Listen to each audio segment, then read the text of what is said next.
ओम नमः सिद्धे। मंगलमय मंगल करण वीतराग विज्ञान नमो ताहि जाते भये अरहंतादि महा करि मंगल करि हो महाग्रंथ करण को काज जाते मिले समाज सब पावे निज पद राम।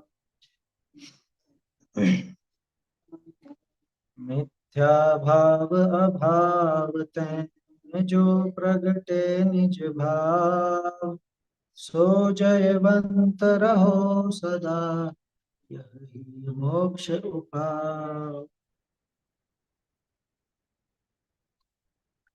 मोक्ष मार्ग प्रकाशक ग्रंथ आज पर अपनी चर्चा चल रही है। दूसरा अधिकार अपन ने प्रारंभ किया था।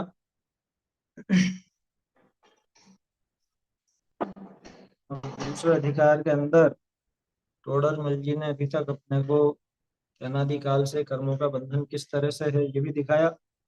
कर्म बंधन का कारण क्या है, तो कारण के रूप में मोह को स्थापित किया। मोह ही एकमात्र कारण है कर्म बंधन का।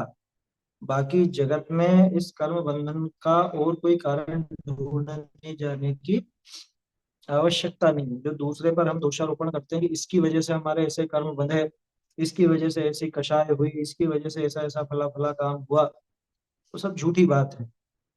कर्म बंधन का एकमात्र कारण मोह।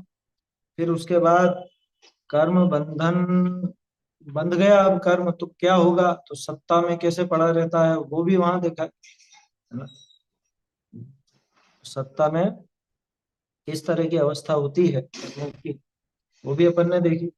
सत्ता के बाद जब उदय आता है, तो ये उदय की बात यहाँ अब चल रही है।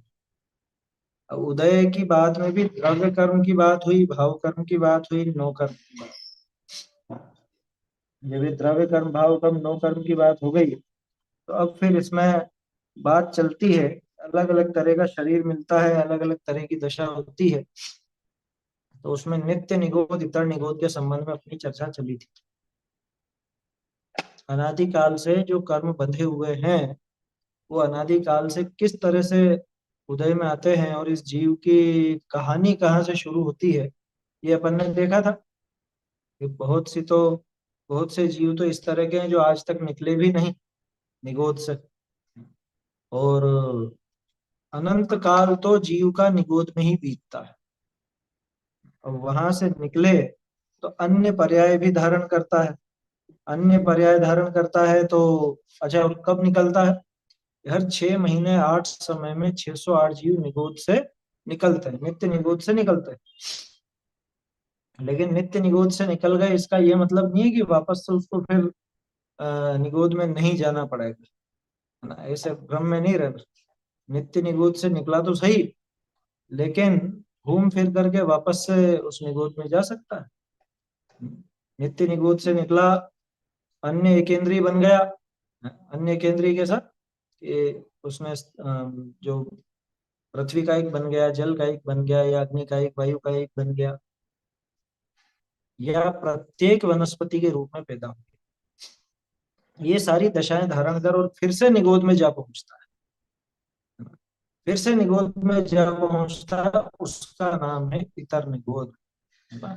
नित्य निगोद तो वो कि जहां से आज तक जीव निकला ही नहीं। और इतर निगोद के एक बार जो निकल गया, अब वो वापस जब निगोद जाएगा तो उसका नाम इतर निगोद कहलाएगा। अच्छा, एक चीज और ध्यान रखना। बहुत से लोग ऐसा समझते हैं नित्य निगोद कोई अलग जगह है और इतर निगोद कोई अलग जगह है। दोनों एक ही जगह हो। अरे वो एक ही आलू में नित्य निगोद वाला भी कोई जीव हो सकता है, और उसी में कोई दूसरा वापस से घूम फिर करके पहुंचा हो, उसके लिए वो इतर निगोद है। वो महानिगोद बोलते हैं उसको। सातवें नरक के नीचे वहां सिर्फ निगोदिया ही निगोदिया है, तो उसका नाम महानिगोद है ना। तो वो नित्य निगोद नहीं है कि कोई वो सिलेक्टेड बस वहीं पे ही नित्य निगोदिया वहीं रहते हैं, ऐसा नहीं। तो महानिगोद से निकल सकते हैं। निगोद है तो महानिगोद तो क्या, उस जगह का नाम है, उसमें कुछ वो नहीं है। आया समझ? तो वो इसमें समझना चाहिए अपने को। चलिए, मेरे ख्याल से ये यहाँ तक अपनी चर्चा हुई थी, सो उसका नाम इतर निगोद है ना? हम्म, ये हुए थे एक किसान मतलब किसान बन। नहीं नहीं, इतर निगोद यहाँ तक हुआ था, वो तो पढ़ लिया था अपन ने, चर्चा नहीं करी। देखो, बहुरी तहाँ कितेक काल रहे, कहाँ पे? कोई तो इतर निगोद की बात चल रही है ना, नित्य निगोद से तो निकल गया, घूम फिर करके वापस से निगोद पहुंचा, इतर इतर निगोद। बहुरी तहाँ कितेक काल रहे, तहाँ तिनके एक सेकंड, तहाँ ते निकसी अन्य पर्यायनी विषय भ्रमण करें। वहां पे कितने ही काल रहकर, अब कितने ही काल का क्या मतलब, अनंत काल, है ना? अनंत काल भी हो सकता है और जल्दी भी हो सकता है।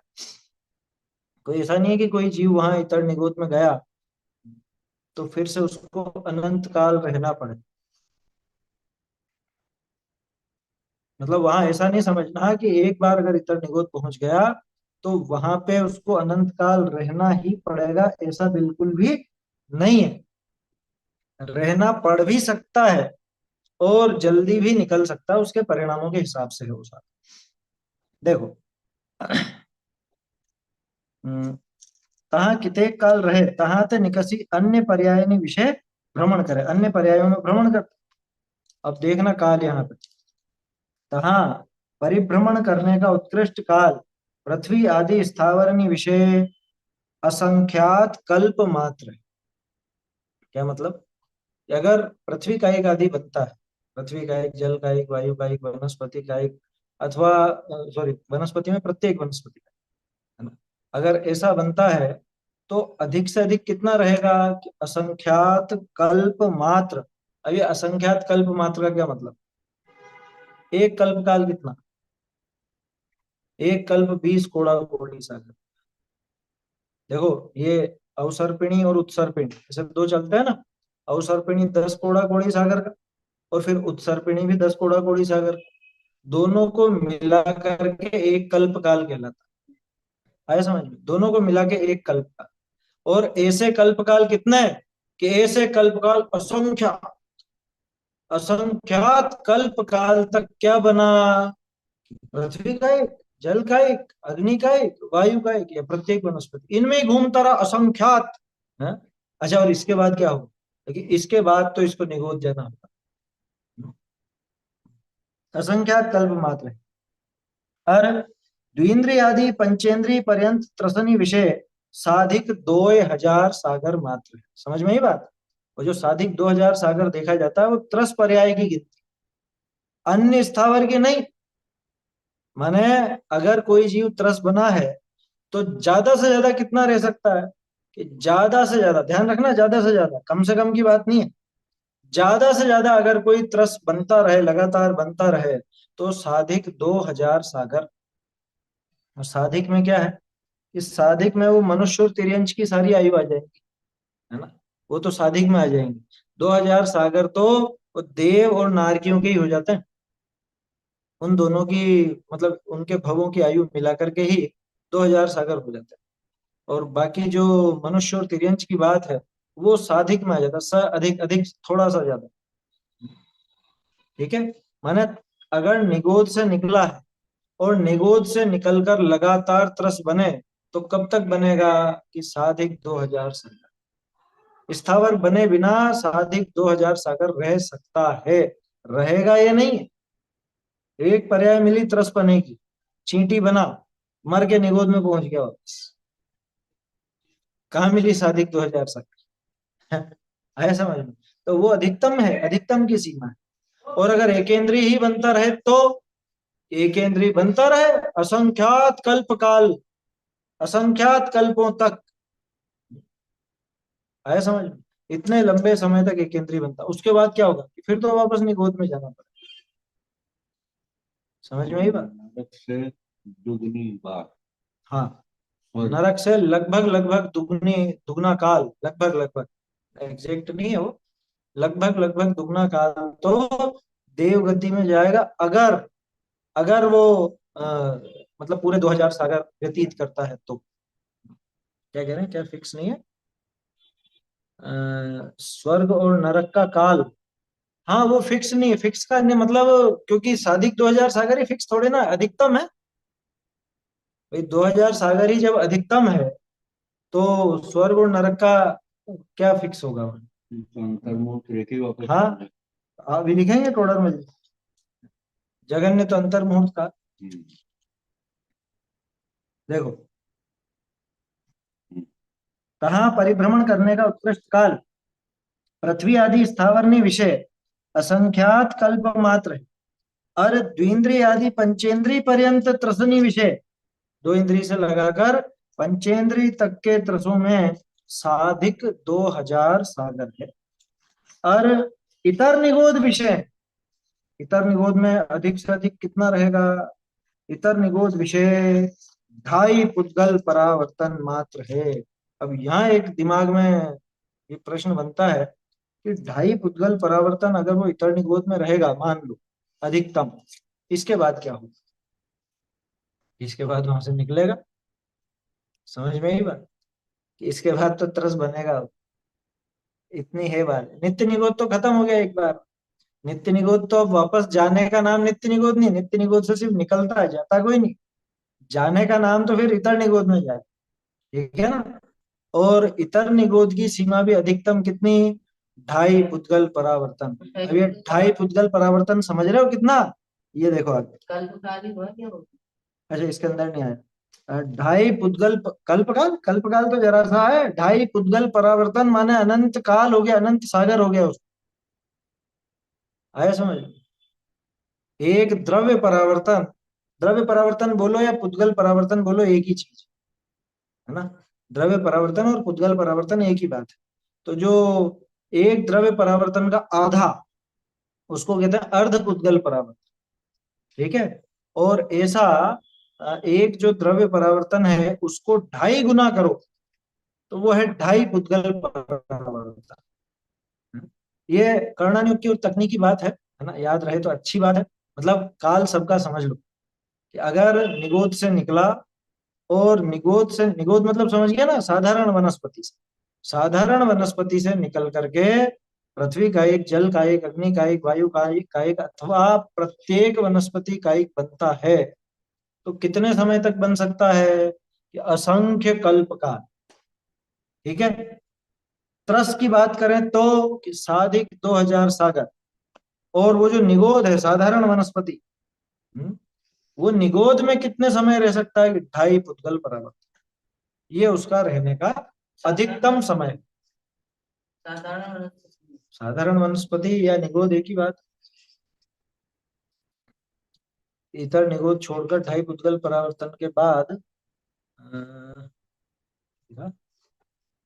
अन्य 4 स्थावरों में भी जा सकेगा, सही बात है, जा सकेगा, है ना? मतलब वो तो निगोद से निकलेगा, यूं है बात, वो कुल मिला के 2.5 पुद्गल परावर्तन में रह लिया, तो 2.5 पुद्गल परावर्तन निगोद में रह लिया। अब क्या होगा? कि निगोद से निकलेगा, और निगोद से निकलेगा का मतलब कि अन्य एकेंद्रीय भी बन सकता है। एक नंबर की जगह उसके अर्धोदय परावर्तन का अनुमित भाग में। हाँ वो पहले लिखा था ना, ऊपर ऊपर लिखा, एक सेकेंड। अनंत सागर। हाँ 63वें पेज पर, 63वें पेज पे आता है, पुद्गल परावर्तन के अनंतवें भाग में भी अनंत सागर होते हैं। क्या? अनंत सागरों को अनंत से गुणा करो। हम ये कहते हैं। हाँ वहां भी प्रकरण तो ये आएगा, तीसरा अधिकारी होगा। हाँ, एक इंद्रिय जीवों के दुख जो बताया ना, ये दोनों चीजें मिलती हैं वैसे। 32 उत्तर है। वो विषय तो थोड़ा सा अलग है, बस इसके अंदर ये बात समझ में आ जाती है कि अनंत, देखो 63 पेज पर ऊपर ही ऊपर है, एकेंद्रीय में रहने का उत्कृष्ट काल असंख्यात पुद्गल परावर्तन में। ये क्या होगा? कि अरे टोटल एकेंद्रीय बताया, ठीक है ना? और पुद्गल परावर्तन का काल ऐसा है कि जिसके अनंतवें भाग में भी अनंत सागर होते हैं। तो यहाँ 2.5 पुद्गल परावर्तन। अब 2.5 पुद्गल परावर्तन लगाओ, जिसके अनंतवें भाग में अनंत सागर, माने अनंत सागर इंटू अनंत, ठीक है?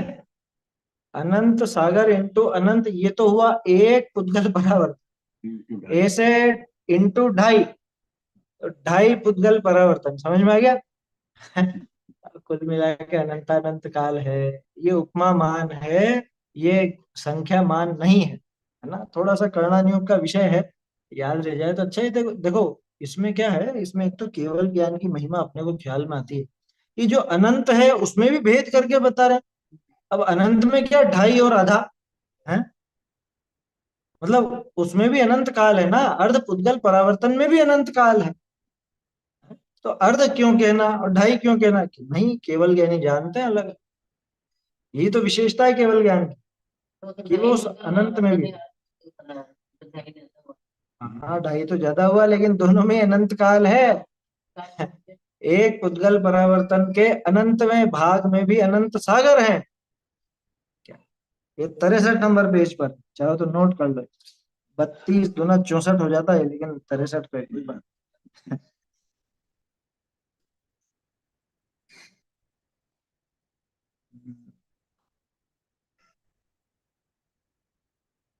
ये वाला जो पैराग्राफ है इसमें ये समझ में आया।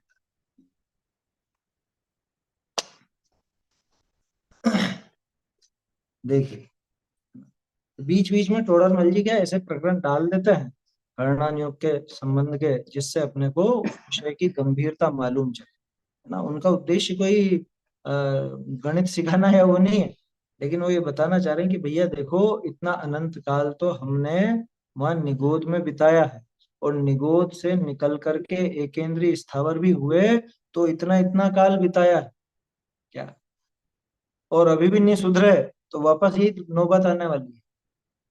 कह रहे हैं तो भी भूत है, रह लेंगे आसानी से, कि क्या रह लेगा। क्या लिखा देखना, इतर निगोद में तो ढाई पुद्गल परावर्तन, बहुरी जघन्य, जघन्य सर्वत्र एक अंतर मुहूर्त काल है।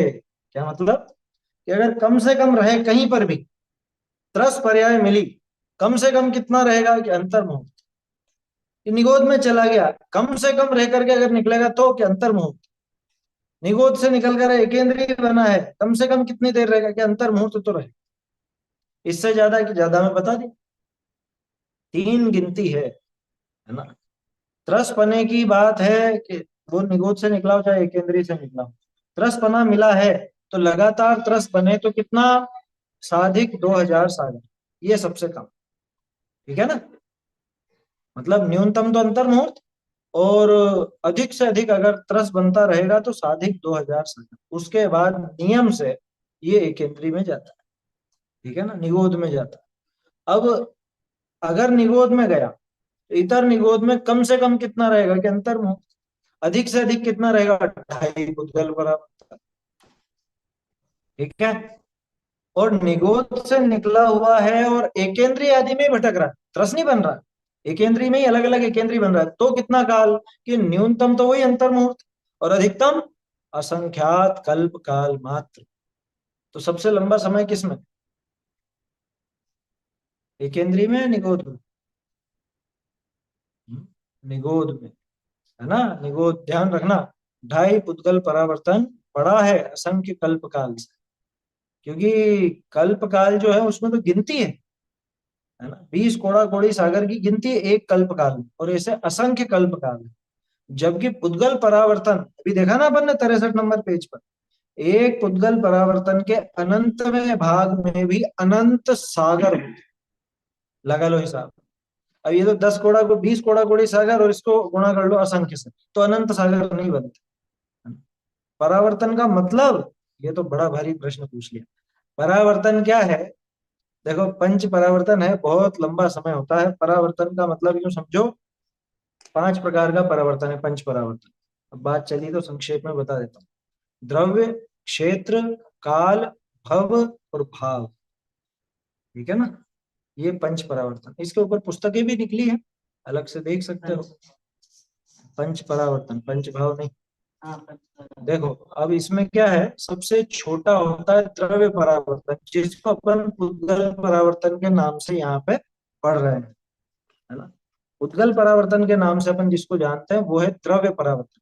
इसका क्या मतलब, इसका मतलब ये है कि इस पूरे विश्व में जितने भी द्रव्य, उद्गल, उद्गल की बात है, जितने भी पुद्गल परमाणु हैं उन सबको एक एक करके ये जीव भोग ले। क्या? उन सबको एक एक करके क्रम से ये जीव भोग ले। एक तो ये भी आता है। दूसरा कि वो पुद्गल जो है, वो पुद्गल हर प्रकार का रूप धारण कर ले। क्या? और क्रम से, क्रम से आया समझ में? माने वो जो परमाणु था, वो परमाणु सब बन चुका। तो इतना लंबा समय जितने में निकलेगा, या यूं समझ लीजिए कि उस जीव ने एक एक सारे पुद्गलों को लाइन से, क्रम से जब पूरे भोगने में आए, उसको कहते हैं द्रव्य परावर्तन। आया समझ में? फिर है क्षेत्र परावर्तन। क्षेत्र परावर्तन में क्या है? क्षेत्र परावर्तन में ऐसा है कि ये जीव, पूरा तीन लोक है ना, तीन लोक के जो बीच का हिस्सा है, मध्य के 8 प्रदेश, उन 8 प्रदेशों को छोड़कर, अब जो समझ लो 9वां प्रदेश जो है, पहले वहां पे जन्मे और मरे, फिर उसके बाद अगले पे जन्मे और मरे। तो पहले तो देखो वो भाव पूरा करेगा, फिर उसके बाद जरूरी थोड़ा है यही जन्मेगा, कहीं और जन्म जाएगा, तो वो गिनती में नहीं आएगा। उसके बाद जब वो 10वें पे आएगा जब भी, तो वो गिनती में आएगा। फिर मर जाएगा कहीं पे और इधर उधर होता होता फिर 11वें पर आएगा, फिर 12वें पर आएगा, ऐसे आकाश के एक एक प्रदेश पर, वो भी क्रम से। ऐसा नहीं कि हर जगह कहीं पर भी, अभी यहाँ पैदा हो गया फिर वहां पैदा हो गया फिर वहां पैदा हो गया फिर वहां पैदा, ऐसा नहीं। क्रम से, क्रम से वो चलता रहे। पूरा क्रम जब पूरा होगा, यानी पूरे तीन लोक की रचना में जितने आकाश के प्रदेश अपन देखते हैं, क्रम से उन आकाश के प्रदेशों को पूरी तरह भोग चुका होगा, मतलब जन्म मरण के रूप में वहां पे जन्म भी चुका होगा, मर भी चुका होगा, उसको कहते हैं क्षेत्र परावर्तन। अब सोचो इतना लंबा काल कब बैठेगा। फिर काल परावर्तन आता है। काल परावर्तन कैसे? अपन ये उत्सर्पिणी अवसर्पिणी की बात करते हैं ना, तो पहले काल के पहले समय में पैदा हुआ। अब जरूरी तो नहीं है कि उस समय पैदा हुई, सही पहले की आयु चल रही हो, ये पहले काल का पहला समय, यहाँ पैदा हो। अब यहाँ पैदा हुआ तो अब दूसरे समय में तो पैदा होने के लिए उसको कितना टाइम लगेगा? कम से भी कम उसको 20 कोड़ा कोड़ी सागर तो लगेंगे भी। क्यों? क्योंकि एक समय मात्र तो किसी जीव की आयु नहीं होती, अंतर मुहूर्त तो न्यूनतम होती होती है ना। अंतर मुहूर्त अगर न्यूनतम है, अब कोई जीव पहले काल के पहले समय में पैदा हुआ, ठीक है, तो अब दूसरे समय में तो मरने वाला नहीं है और ना ही दूसरे समय में भी पैदा होने वाला। तो अब दूसरे समय में पैदा होने के लिए कम से कम, कम से कम उसको समय लगेगा 20 कोड़ा कोड़ी सागर, कम से कम। और मान लो बाई चांस वो दूसरे समय में उस समय पैदा नहीं हुआ, उसकी आयु पहले से ही चल रही है, तो वो गिनती में नहीं आएगा, फिर 20 कोड़ा कोड़ी सागर की जब पड़ी। फिर ऐसे ही जब समझ लो दूसरे समय में पैदा होगा, चाहे वो कितनी 20 कोड़ा कोड़ी सागर निकल जाए, कितनी कल्पकाल निकल जाए, तब जाके वो एक गिनती आगे बढ़ेगी।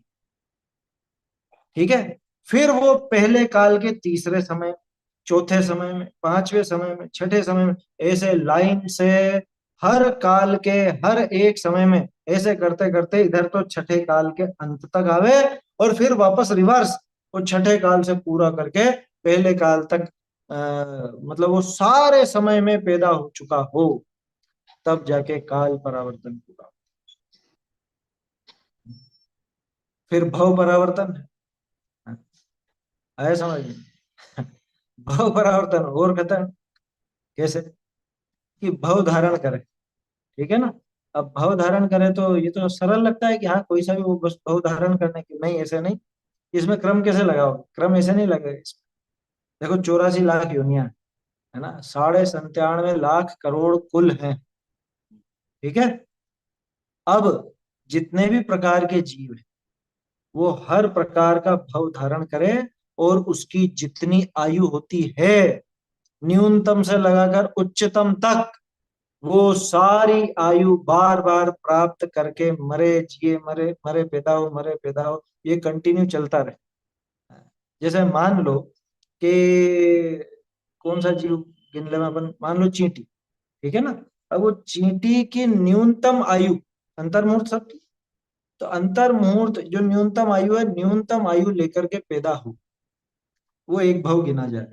उससे एक समय आगे बढ़ करके फिर पैदा हो, अब जरूरी नहीं चींटी मर गया वापस चींटी बन, और तो जाने कितने भाव धारण करने पड़े। मान लो निगोद चला जाए बीच में, है, जा पड़ी वहां तो जाने कितने सागरों में। अब फिर वो जब वापस से चींटी बनेगा और अंतर मुहूर्त से एक समय ज्यादा का समय लेकर के, उतनी आयु लेकर के पैदा होगा, तब जाके उसका वो गिनती में दूसरा भाव है, वो भी चींटी वाला है। ऐसे करते करते सभी प्रकार के वो जीवों के, और उतनी उतनी आयु का वो धारण करे, है, वो भाव परावर्तन। अब भाव परावर्तन, है ना।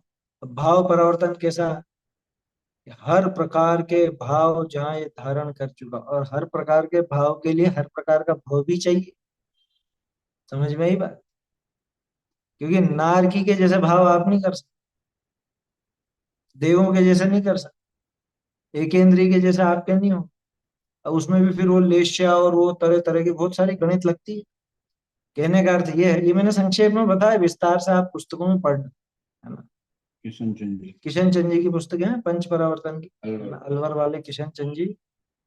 इस, समझ लीजिए सदी के सबसे बड़े कर्णानुग के विशेषज्ञ विद्वान थे।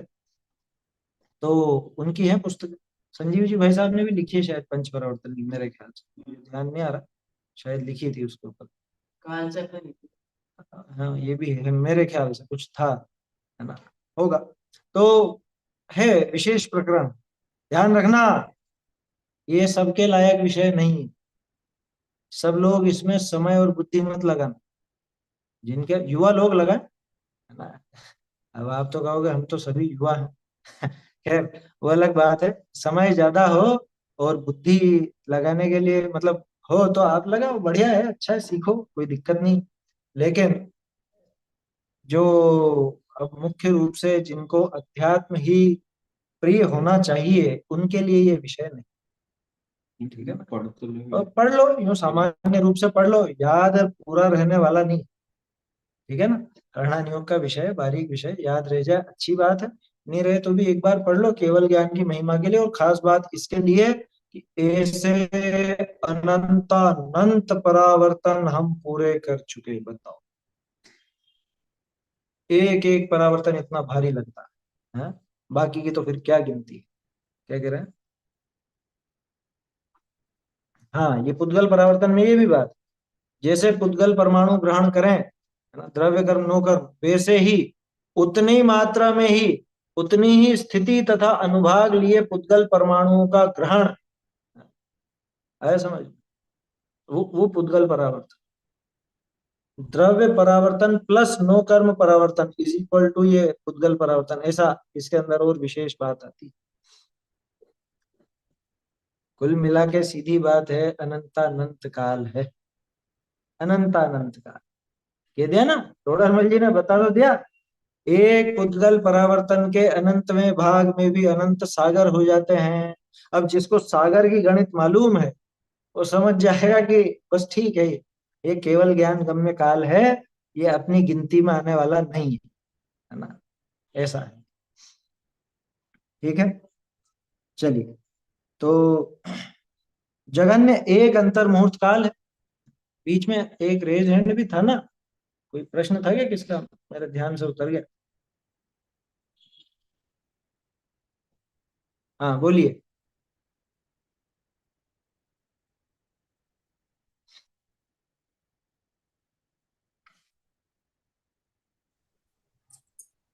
मैं जी कह रही थी वो कितने 1300 भव, 1360 भव तो क्या कहते हैं देव गति के, और 660 भव मतलब नरक गति के, जे क्या 2000 नहीं, सागर में ही बात होंगे। नहीं है, 1364 है मेरे ख्याल से, 1364 और 636 ऐसा कुछ है। अच्छा 1264 या 1364 होगा, तो इधर 1264 होगा शायद, और इधर 636 होगा, 736 जो भी है, 60 वगैरह नहीं, हाँ वो उतना जो आता है, भव नहीं है वो, वो सागर है, क्योंकि 2000 सागर की गणित है ना, तो 2000 सागर हाँ के अंदर वो उसका देव का तो ज्यादा है और नारकी का कम है। नारकी से लगभग लगभग दुगना होता, दुगने से कम होता है वैसे, दुगने से तो कम होता है लेकिन लगभग दुगना कह देते हैं। तो वो काल की बात है, भव नहीं है वो। अच्छा, काल है। हाँ, तो उतना का 2000 एक सागर की। सागर के करीब बचता है, तो वो मतलब त्रिस पर्याय में अपन मनुष्य क्रिया जिसमें चली जाती है। क्या बचता है?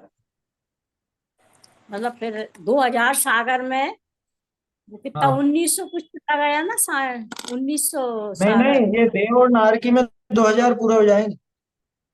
अच्छा। 2000 तो देव और नारकी में ही पूरे हो जाते हैं। अब जो मनुष्य और तिर्यंच है, ये तो साधिक में गिनती है इनकी तो क्या, अच्छा। क्योंकि वहां सागरों की आ रही है और यहाँ पे तो पल्लियों में ही रहती है अधिक से अधिक, वो भी भोग भूमि में जाए तो, है ना, बाकी की ऐसी आयु रहती नहीं। तिरंश में कहाँ है ना, ये बोलिए। हाँ, निगोदिया तिर्यंच में ही है, तिर्यंच में ही है निगोदिया, ठीक है ना। चलिए, ऐसे घना तो एकेंद्रीय पर्यायनी का धरना है। भैया ज्यादा तो एकेंद्रीय पर्याय का धारण करना ही है। इतने जो अलग अलग भाव अपन ने देखे, उनमें से अधिकांश तो कौन से भाव के अधिकांश तो एकेंद्रीय। अगर निगोदिया गिन लो तो वो चाहे आप निगोद की बात नहीं भी करो, तो अन्य जो एकेंद्रीय हैं ना, पृथ्वी का एक, जल का एक, अग्नि का एक, वायु का एक और प्रत्येक वनस्पति, वो सब एकेंद्रीय। तो ज्यादातर तो एकेंद्रीय पर्याय में बीतता है इसका काल। अन्य पर्याय तो काकताली न्यायवत जान। काकताली न्याय जानते हो? प्राप्ति लिखा है, पर्याय में प्राप्ति तो। अन्य, अच्छा अच्छा, यहाँ ये छूट गया। अन्य पर्याय का पावना तो, ठीक है वो प्राप्ति। अन्य पर्याय का, अन्य पर्याय तो का पावना, अन्य पर्याय पावना तो काकताली न्यायवत जानना। काकताली न्याय क्या है? देखो, काक यानी कौवा, ताल यानी ताल का वृक्ष होता है ना। तो दो बातें आती है उसके अंदर, दो दृष्टांत आते हैं।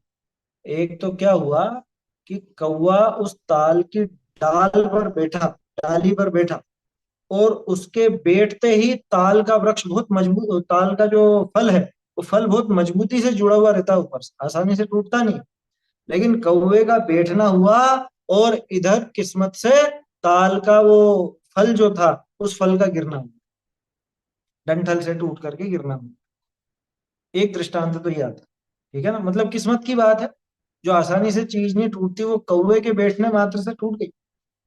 दूसरा, कौवा नीचे से उड़ के जा रहा था और ताल का जो फल है वो फल ऊपर से गिरा, ठीक है, ताल वृक्ष का फल ऊपर से गिरा और कौवा नीचे से ऐसे उड़ता हुआ जा रहा है और ये फल इसकी चोंच में आ गया।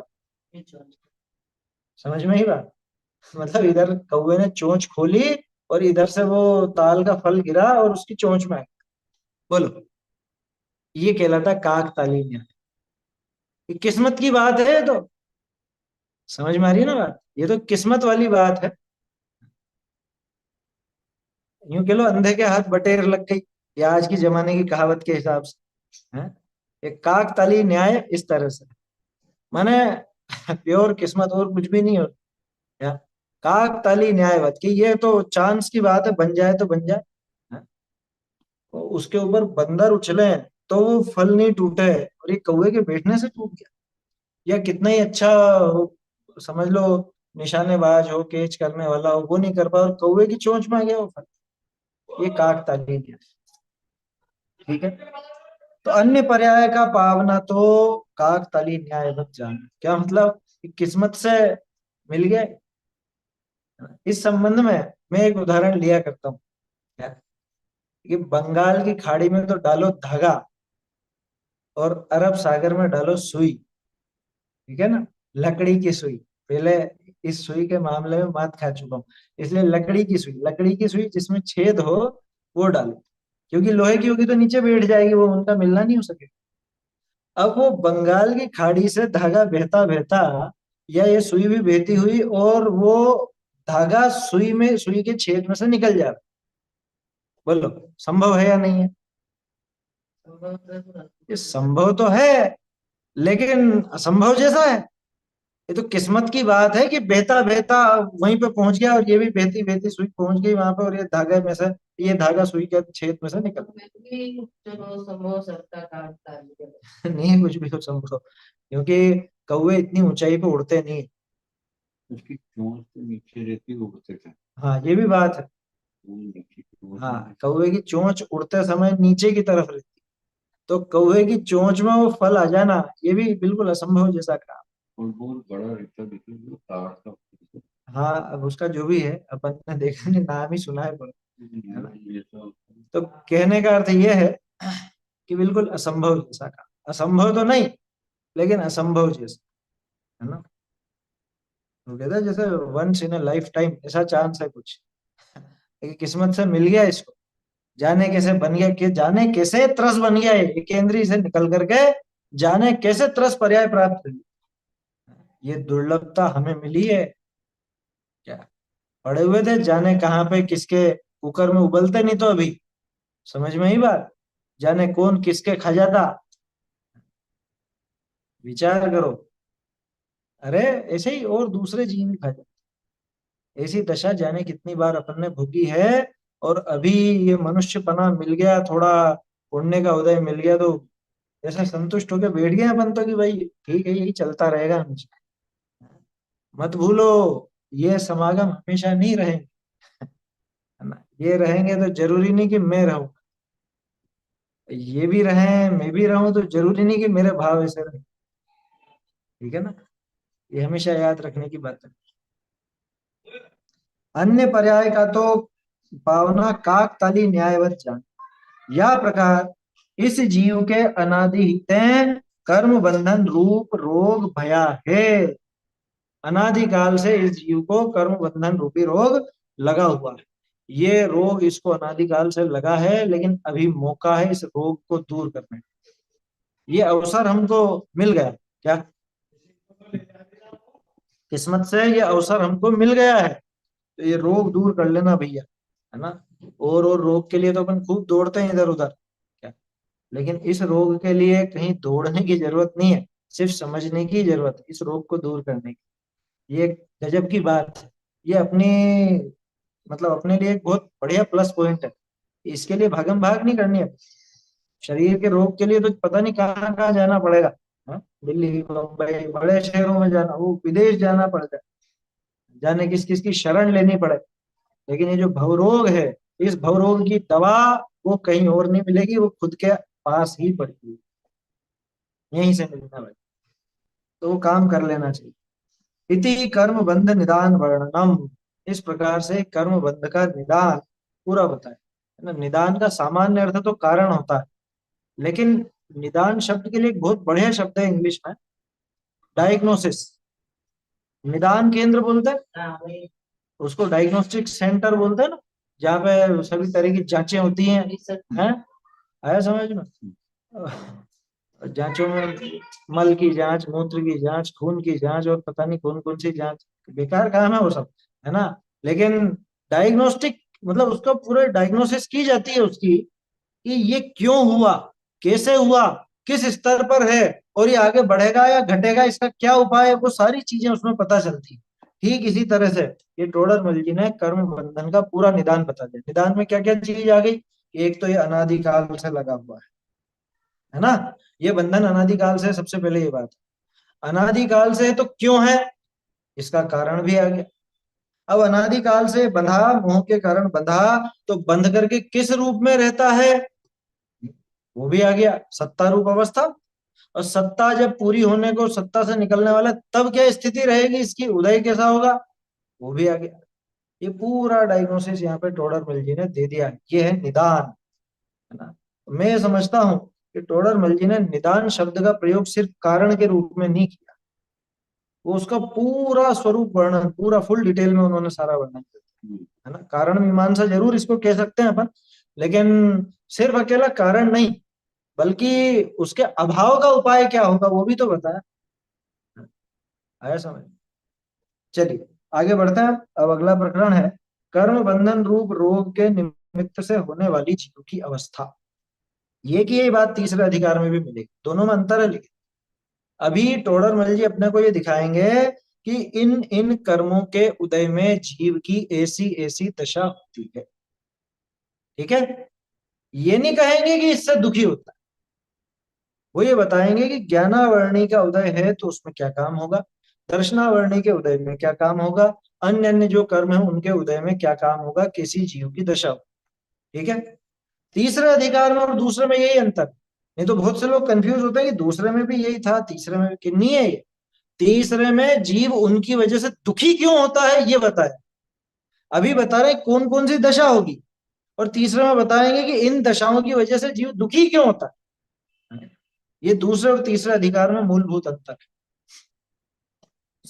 इस है ना, ये पहली पंक्ति इसकी। अब इस कर्म बंधन रूप रोग के निमित्त से जीव की कैसी अवस्था हो ही रही है सो कहिए। जीव की कैसी दशा इस कर्म बंधन के निमित्त से होती है वो यहाँ पर बताता है।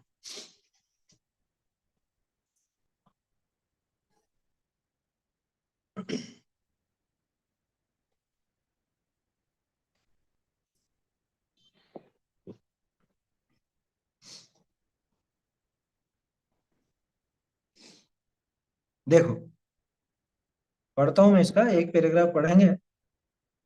प्रथम तो इस जीव का स्वभाव चैतन्य है, सो सबनी का सामान्य विशेष स्वरूप का प्रकाशन हारा है। जो उनका स्वरूप होई सो आपको प्रतिभा से, तिस ही का नाम चैतन्य है। तहाँ सामान्य स्वरूप प्रतिभासने का नाम दर्शन है, विशेष स्वरूप प्रतिभासने का नाम ज्ञान है। सो ऐसे स्वभाव करी त्रिकालवर्ती सर्व गुण पर्याय सहित सर्व पदार्थन को प्रत्यक्ष युगपत बिना सहाय देखे जाने ऐसी आत्मा विशेष शक्ति सदा काल। परंतु अनादि ही तय ज्ञानावरण दर्शनावरण का संबंध है, ताके निमित्त तय इस शक्ति का व्यक्तपना होता नहीं। तिन कर्मणि का क्षयोपम तय किंचित मति ज्ञान व श्रुत ज्ञान पाइये, और कदाचित अवधि ज्ञान भी पाइये। बहुरी अचक्षु दर्शन पाइये है, और कदाचित चक्षु दर्शन व अवधि दर्शन भी पाइये। सो इनकी प्रवृत्ति कैसे है सो दिखाइए है।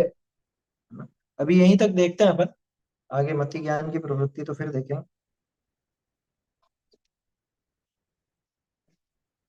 देखो क्या कहा, प्रथम तो ये पहले में पहली बात ये जानने की, प्रथम तो जैसे 18वीं गाथा में आचार्य देव ने कह दिया प्रथम तो तू जीव नृप को जान, ये सबसे पहले तो तू जीव नृप को जान। तो पहले में पहली बात क्या कि प्रथम तो इस जीव का स्वभाव चैतन्य है।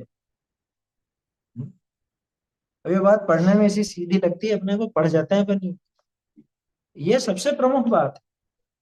क्या, अब बाल बोध के पहले भाग से ही पढ़ते आए ना ये, तो ऐसा लगता है कि हाँ इसमें क्या दम जबकि इसी में दम है। प्रथम तो इस जीव का स्वभाव चैतन्य है, मेरा स्वभाव चैतन्य है, इस जीव का, किस जीव का है, ये एक जीव नाम का बंदा है उसका है। अरे मैं, बोलना किसका था? मेरा स्वभाव क्या है, मेरा स्वभाव बहुत खराब है, मेरे से बच के रहना। क्या, अरे मेरा स्वभाव चैतन्य है, ये गुस्सा करना मेरा स्वभाव, ये बोलना किसका स्वभाव है? कि हमारा स्वभाव बोलना, हमारा स्वभाव सुनना है? हमारा स्वभाव परिवार को बोलो काबू में रखना है। किसका स्वभाव, ये किसी का भी स्वभाव नहीं है भैया, तेरा स्वभाव तो एकमात्र चेतन है। मेरा अभी थोड़ा स्वास्थ्य खराब है, अभी मेरा थोड़ा ऐसा हो रहा है वैसा, कि तेरा स्वभाव चैतन्य है, तेरा स्वास्थ्य कभी खराब होता है, चैतन्य स्वभाव है ना, चैतन्य स्वभाव कभी खराब नहीं होता। कि क्यों, कम तो हो जाता है, कि तो क्या हो गया कम हो जाता है, कम हो गया तो क्या हो गया, खत्म होने वाला है क्या, खत्म कभी नहीं हो, चैतन्य स्वभाव कभी खत्म नहीं होने वाला। आया समझ में? ऐसा अविनाशी स्वभाव अपने को मिला है और हमको उसकी महिमा नहीं आए, तो फिर क्या काम का है?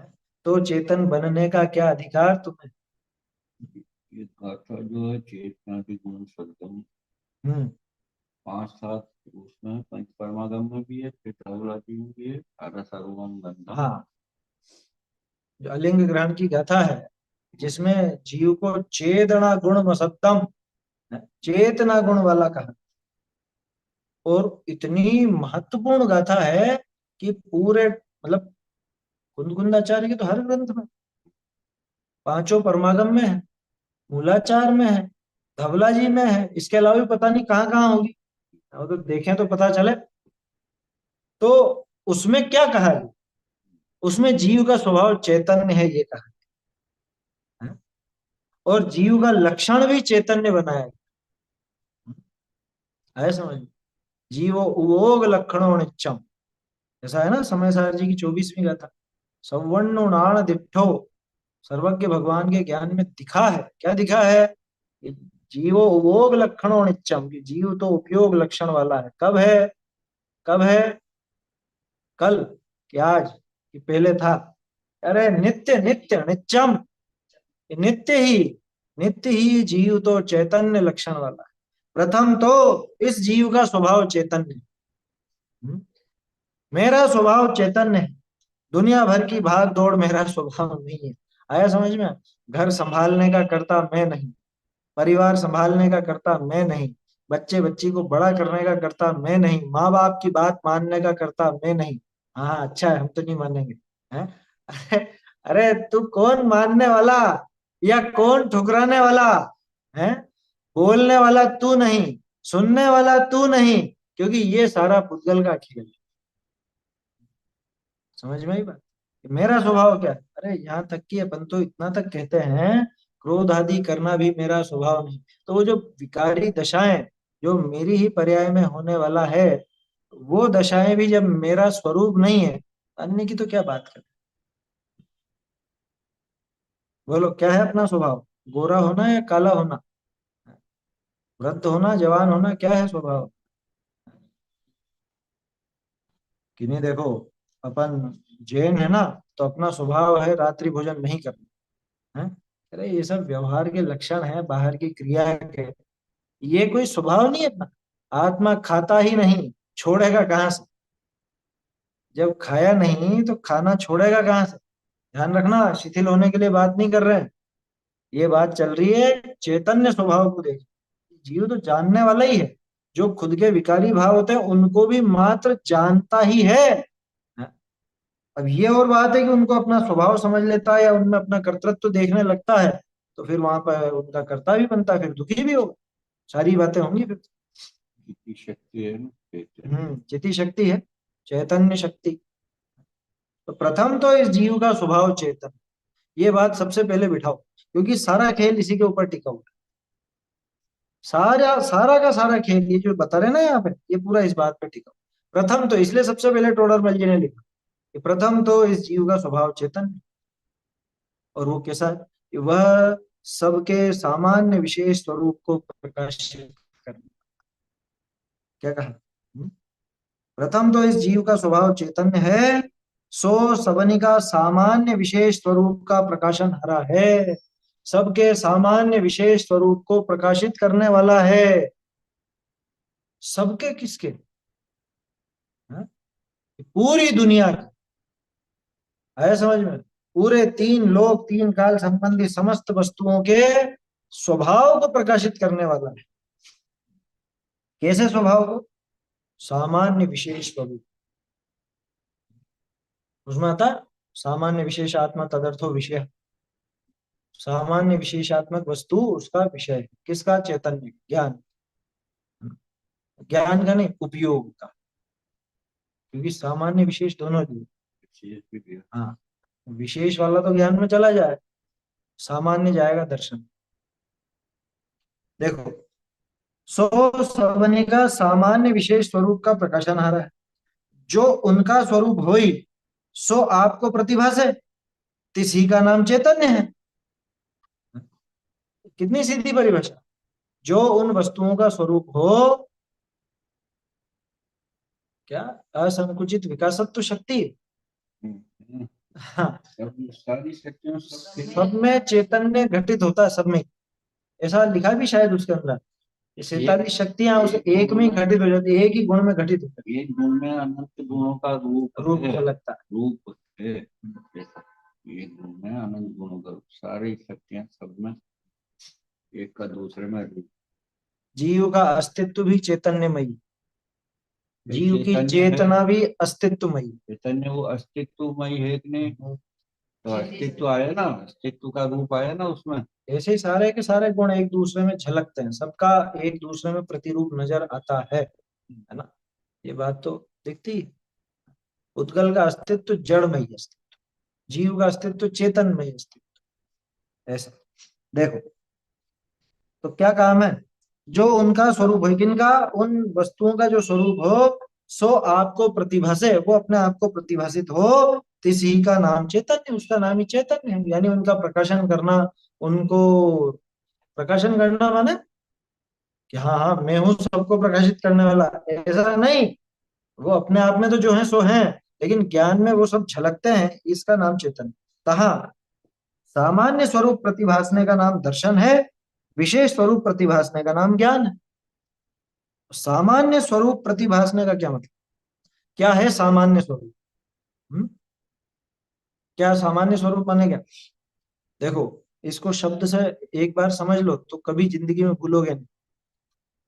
जीव में, उद्गल में, धर्म में, अधर्म में, आकाश में, काल में क्या समान है? क्या समानता है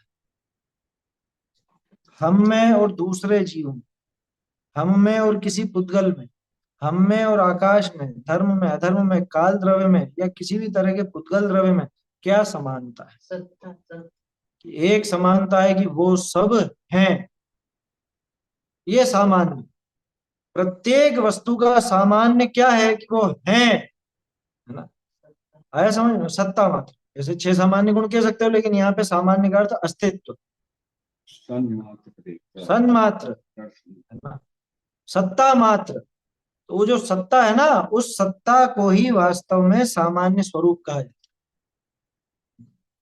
सामान्य स्वरूप माने सत्ता, अस्तित्व, ठीक है। अब उस अस्तित्व को जो ग्रहण करेगा, उस सत्ता को जो ग्रहण करेगा, उसका नाम है दर्शन। सामान्य स्वरूप प्रतिभासने का नाम दर्शन है, और विशेष स्वरूप प्रतिभासने का नाम ज्ञान। कि देखो ये है ना, हाँ है, किसने ग्रहण किया? ये किया दर्शन। अभी क्या है कि सफेद है या काला है या दीवार है, जो भी, ये कौन ग्रहण करेगा? ये ज्ञान ग्रहण करेगा। तो ज्ञान ने क्या ग्रहण किया? ज्ञान ने वो ग्रहण किया जो दूसरी जगह नहीं था, माने जो विशेष था। ठीक है, ये सफेद है पर ये नहीं है सफेद, तो इसको ग्रहण किया। पहले तो कि ये कुछ भी ग्रहण कर लो, पहले उसका सामान्य स्वरूप पकड़ा गया, यानी सत्ता को पकड़ा मात्र। सामान्य माने उसकी सत्ता, है ना। तो प्रत्येक द्रव्य का सामान्य स्वरूप क्या है? कि प्रत्येक द्रव्य का सामान्य स्वरूप होना है। प्रत्येक द्रव्य का सामान्य स्वरूप है उसका अस्तित्व, ठीक है। वो अस्तित्व उसका सामान्य स्वरूप। अब फिर विशेष क्या, कि उसके अतिरिक्त जो कुछ भी उसमें मिलेगा, मतलब जो दूसरों में नहीं मिले, दूसरों से हट करके कुछ मिले, वो सब जाएगा विशेष, ठीक है। तो पहले उसकी सामान्य सत्ता का ग्रहण होता है, वो ग्रहण होता है दर्शन के द्वारा, उसका नाम दर्शन। और विशेष स्वरूप प्रतिभासने का नाम ज्ञान। सो ऐसे स्वभाव करी त्रिकालवर्ती सर्व गुण पर्याय सहित सर्व पदार्थन को प्रत्यक्ष युगपत बिना सहाय देखे जाने, ऐसी आत्मा विशेष शक्ति सदा काल। गजब हो गया। तो निश्चयभाषी क्या गलत कहता है? निश्चयभाषी भी तो यही कहता है कि मुझ में ऐसी शक्ति। वो शक्ति नहीं कहता, वो कहता है कि मैं वर्तमान में ही जानता हूँ। वो केवल ज्ञान को वर्तमान पर्याय में प्रकट समझता है। जबकि यहाँ टोडरमल जी क्या कह रहे हैं कि ऐसे स्वभाव से, ऐसे स्वभाव करी त्रिकालवर्ती सर्व गुण पर्याय सहित सर्व पदार्थ, तो सब आ गया ना, 3 लोक 3 काल के समस्त पदार्थ आ गए इसके अंदर। तीन लोक तीन काल के समस्त पदार्थों को कैसे प्रत्यक्ष, साहब हमारे तो परोक्ष ज्ञान के भी स्वभाव की बात कर रहे हैं, क्या प्रकट है इसकी बात नहीं कर रहे, अभी बात कर रहे हैं तेरा स्वभाव क्या है। मेरा स्वभाव ऐसा गजब का सामर्थ्य वाला ज्ञान कि जो पूरे तीन लोक तीन काल की समस्त वस्तुओं को उनके गुण पर्यायों सहित है कैसे जानता है, प्रत्यक्ष जानता है, प्रत्यक्ष जाने युगपत जाने एक साथ। क्योंकि ऐसा हो सकता है कि भाई अगर साफ साफ जानना है, प्रत्यक्ष जानना है तो एक एक करके जानना पड़ेगा, या एक साथ जान रहा है तो फिर तो प्रत्यक्ष मतलब प्रत्यक्ष बना नहीं आ पाएगा। वो कह रहे नहीं, एक साथ और प्रत्यक्ष, और ठीक है किसी की सहायता तो लगेगी। अरे बिना सहाय, बिना सहाय, बिना सहाय का मतलब समझ गए कि बिना चश्मे के देख ले, अरे बिना आंखों के देखे, बिना चश्मे के छोड़ो, बिना आंखों के, बिना मशीन के सुनना छोड़ो, बिना कानों के सुने, बिना शरीर के, बिना इंद्रियों के जाने देखे, लिखा ना, बिना सहाय देखे जाने, ऐसी शक्ति आत्मा विशेष सदा काल, ऐसी आत्मा में सदा काल शक्ति। सदा काल माने निगोद दशा में भी कि हाँ शक्ति तो ऐसी है, सामर्थ्य ऐसी प्रत्येक जीव में।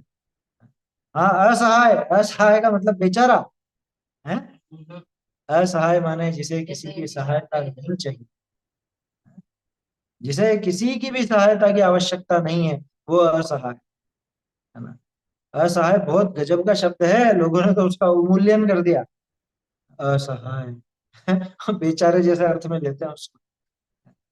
अरे केवल ज्ञान असहाय की मुझे जरूरत नहीं, मुझे तुम्हारी किसी की आवश्यकता नहीं, ऐसा असहाय।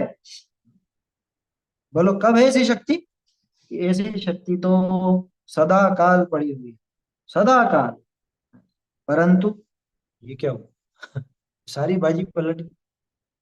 ये शक्ति मुझ में अनादिकाल से आज तक पड़ी थी, परंतु अनादि ही ते, देखा था ना, अनादिकाल से कर्म बंध था ना, है अनादिकाल से कर्म बंध, ऐसा अनादिकाल से ज्ञानावरण दर्शनावरण का संबंध है कि ये आवरण पड़े हुए।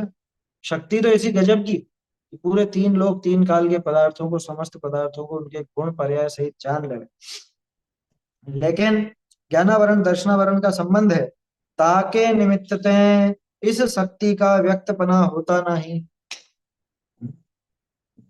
उनके निमित्त से वो बंधे हुए हैं, उनका उदय आता है तो वो व्यक्तपना हमेशा नहीं हो पाता। तिनी कर्मणि का क्षयोपशम ते किंचित मति ज्ञान व श्रुत ज्ञान पाइए। अब जैसा वो क्षयोपशम हो ज्ञानावरणी का, उस हिसाब से थोड़ा बहुत मति ज्ञान श्रुत ज्ञान पाया जाता है। संसारी जीव ऐसा कोई नहीं कि जिसके मति श्रुत ज्ञान नहीं, चाहे निगोदिया हो, चाहे देव हो, चाहे नारकी हो, मनुष्य हो, तिर्यंच हो, एकेंद्रीय से लगा के पंचेंद्रिय तक सभी जीवों के मति ज्ञान श्रुत ज्ञान पाया जाता है। लेकिन कैसा, किंचित, किंचित क्यों कह रहे हैं, मति ज्ञान श्रुत ज्ञान तो पूरा है ना, ये पूरा होता कहाँ है ये किंचित, जितना क्षयोपशम है उतना मात्र। और कदाचित अवधि ज्ञान भी पाइए, मान लो देव बन गया है, नारकी बन गया तो अवधि ज्ञान भी मिल जाएगा साथ। या कोई विशेष बन गया, विशेष माने जैसे तीर्थंकर आदि, तो भी जाएगा। ये ज्ञान की बात, मना परे ज्ञान क्यों नहीं लिखा, कि मना परे ज्ञान वो ज्ञानी जीवों के होता है, मुनि राजों के होता है ना, वो कदाचित मतलब हर कभी नहीं होता, हर किसी को होता भी नहीं। और केवल ज्ञान तो फिर तो आगे की बात होगी। बहुरी दर्शनोपयोग की बात देखो, अचक्षु दर्शन पाइए है और कदाचित चक्षु दर्शन व अवधि दर्शन भी पाइए है। अचक्षु दर्शन तो सबके मिलेगा, जितने भी संसारी जीव हैं अचक्षु दर्शन तो सबके मिलेगा। चक्षु दर्शन किसके मिलेगा, कि जिसके चक्षु से ज्ञान होगा उसके मिलेगा। माने एक दो तीन इंद्रिय तक, तीन इंद्रिय तक तो अचक्षु दर्शन ही होगा, है ना। और उसके आगे चक्षु दर्शन भी पाया जाएगा, है ना। हालांकि कर्ण और मन में उसमें भी चक्षु दर्शन का ही, अचक्षु दर्शन का ही काम होता है। लेकिन चौथी इंद्रिय जो अपनी चक्षु है, चक्षु के लिए चक्षु दर्शन चाहिए। माने चार इंद्रिय जीव या उससे आगे का होना चाहिए। कभी कभी अवधि दर्शन भी पाया जाता है, वो किसके, कि जिसके अवधि ज्ञान है उसके पाया जाता है। एक कथन और आता है इसके संबंध में, जिसको विभंग ज्ञान होता है उसके अवधि दर्शन नहीं पाए। अवधि दर्शन अवधि ज्ञान वाले के ही पाया जाता है, मतलब सम्यक अवधि ज्ञान वाले। विभंग ज्ञान वाले के अवधि दर्शन नहीं। ऐसा भी एक कथन पहले देखा था। देखो ठीक है, ये अचक्षु दर्शन की बात हो गई, अवधि दर्शन भी पाया जाता है। सो इनकी भी प्रवृत्ति कैसे है सो दिखाइए है। अब इनकी प्रवृत्ति कैसी चलती है वो आगे चर्चा आएगी। तो मति ज्ञान की पराधीन प्रवृत्ति, ये इसके अंदर अपन देखें। वो चीज स्वयं से ही। हाँ ये चीज समझ लेना, शक्ति खुद की है ना, तो अभिव्यक्ति भी खुद की है, लेकिन उसमें निमित्त कर्मों का कहलाता है, क्योंकि कर्मों का ही प्रकरण है समझने के लिए, इस वजह से कर्मों का निमित्त यहाँ पे अपन कहते हैं। उन्होंने नहीं रोका, उन्होंने नहीं कहा। हाँ, गलती तो खुद की ही थी सारी की सारी, क्योंकि स्वभाव दिखा दिया ना। अपना स्वभाव तो ऐसा है कि ये तीन लोक तीन काल की समस्त वस्तुओं को जाने, लेकिन नहीं जान रहा है तो कमी तो खुद की तरफ से है। आगे कल करेंगे चर्चा। चैतन्य का स्मरण प्रतिक्षण ही करो रे, भव के हरो रे, अक्षय अनंत निज सौख्य निधान पाओ, गाओ बलि ऐसी के गीत गाओ, निज निधि निज में बताई उपकार, इसके लिए जिनवान मातु वंदना शत बार। जिवाणी माता की जय हो, जय हो।